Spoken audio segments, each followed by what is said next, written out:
एक बच्चा था, लेकिन उसे खिलौनों से नहीं, धमाकों से प्यार था। लेकिन वो उन्हें खोलकर उनके अंदर का बारूद निकालता था, सिर्फ ये देखने के लिए कि और बड़ा धमाका कैसे हो सकता है। यहाँ तक कि एक दिन उसने अपने पिता की अस्थियों वाले बर्तन में भी पटाखों का पाउडर भर दिया, और फिर जो हुआ उसने पूरे मोहल्ले को हिला दिया। धीरे धीरे उसका जुनून पागलपन बन गया और घंटों बैठकर सिर्फ विस्फोट की आवाज सुनता रहता। एक बार तो उसने ऐसा धमाका कर दिया कि एक अमीर आदमी जो आराम से पहाड़ी किनारे बैठा था, सीधा हवा में उछल गया। उस दिन लोगों ने तय कर लिया, यह आदमी सामान्य नहीं है, उसे पागल खाने भेज दिया गया। 1-2 साल नहीं, पूरे 20 साल। जब वो बाहर निकला तब तक उसकी जवानी खत्म हो चुकी थी। डॉक्टरों ने उसे समाज के लिए खतरा मानते हुए उसके शरीर तक पर ऑपरेशन कर दिया ताकि उसका खून आगे ना बढ़ सके। लेकिन वो एक चीज नहीं निकाल पाए, धमाकों के लिए उसका जुनून। अब दुनिया में युद्ध शुरू हो चुका था, लोग डर रहे थे, लेकिन उसकी आंखों में चमक थी। उसे लगा जैसे पूरी दुनिया आखिरकार उसकी पसंद की भाषा बोल रही हो,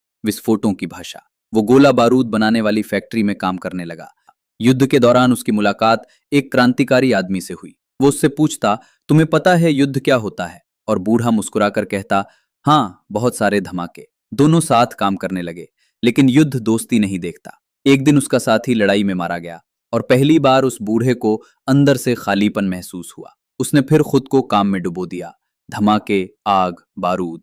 लेकिन अब सब दोहराव लगने लगा था। एक रात वो अकेला पुल पर खड़ा था, नीचे नदी बह रही थी और उसके पास आखिरी बारूद बचा था। उसी वक्त वहां से देश का तानाशाह गुजर रहा था। उसने बिना सोचे तानाशाह की गाड़ी रोक दी। धमाका हुआ, पुल कांप उठा, लेकिन तानाशाह बच गया। इनाम में उसे एक सोने की पिस्तौल दी गई, लेकिन उसे हथियारों से प्यार नहीं था, उसे सिर्फ धमाके पसंद थे।